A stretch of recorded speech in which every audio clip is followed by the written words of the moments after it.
Hey folks, this is Vint with Dad's Gaming Addiction, and today we're going to quickly check out Starground. This is a game that you can find on Steam's Early Access program for about 10 bucks or so, and I stress Early Access, that means everything that you're about to see is subject to change.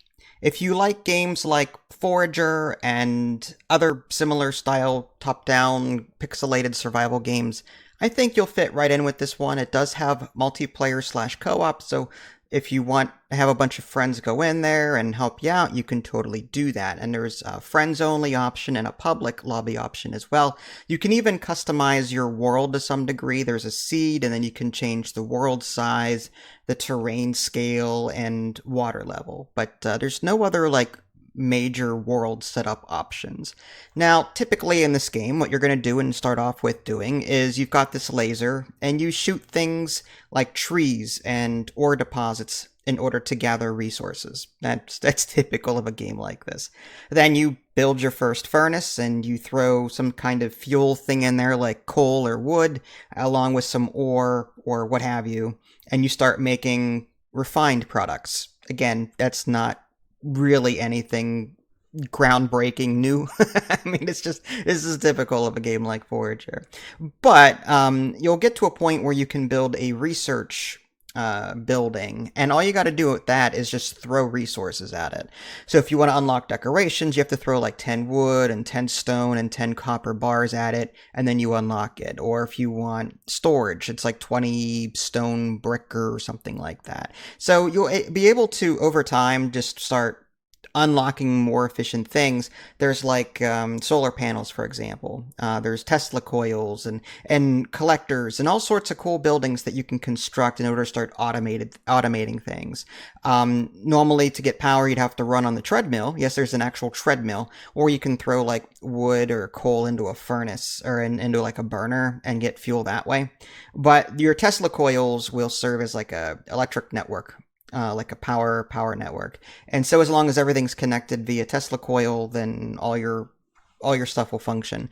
There are batteries and other cool things to unlock as well. And again, like I said, there are solar panels that you'll unlock eventually, which, it just makes everything a bit easier. You can even automate things with conveyor belts at some point. There are buildings that are like inserters and like input-output kind of thing. It just sort of transfers materials from one thing to another. Conveyor belts. So if you're interested in like Factorio style, then you can totally get into that as well. Or you can just go around and manually pick everything up, deposit everything as well. This isn't by any means as complex as Factorio. Factorio is like notorious for being, you got to get your ratios right. You got to get this, you got to get that. It's complicated. This is a more lighter version of it. If Forager and Factorio were to have a baby that was casual in nature, then this is the kind of game that would probably come out of that. So there's also this star launcher that you'll get at some point. There's only two places that I've seen that you can go to. There's the space hub and there's this moon. Now, the space hub is interesting because it's sort of like it's just a place where you can buy stuff. You earn coins by going to the moon. There's like a mini dungeon there. And then using the coins that you earn from that dungeon run, you can buy a couple of things, like there's parts to a sword. Rather than getting actual swords and hammers and that, you get like parts, and then there's a workbench that you can construct to where you can put your weapons together. So you can put like the weapon handle on the bottom and the sword metal part in the middle somewhere. And then the stats from those individual pieces will combine into one major, weapon. That being said, like my first time in the moon was interesting. Idly and I we went in there fists ablaze, and we didn't have any weapons, so we just kept punching things. And I will say the sound effects are strange. It's like I sounded like I was beatboxing while I was punching. It was really weird. Maybe that's by design, I don't know. But yeah, typically you get food sometimes when chopping down trees, so you can use that food in order to regain your health. You've got a hot bar on the bottom of the screen that you can assign food to. And essentially what you're trying to do with this mini dungeon, is just try and get through it and get to the final boss, defeat him, and earn coins and other things along the way. I came across a chest that gave me like an actual sword, metal, or dagger part, whatever, that I needed, but I couldn't craft it at that point in time. So yeah, I mean, like, all in all, this isn't bad for an early access title. Like, there's not a whole lot of content here though right now. Like, I feel like I've seen everything that there is to see with this, with the exception of beating the boss.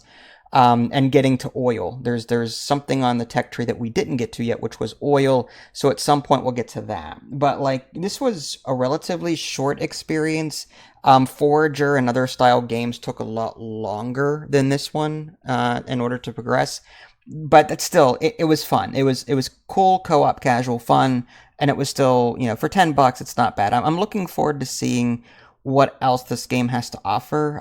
There are some quality of life things that would have been nice. There's no map, for example. So Idly got lost on her first individual playthrough because she couldn't find her stuff.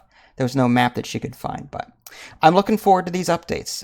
Yeah, take a look at it. There's a demo. This is Vince. Thanks for watching. Catch y'all next time. Take care.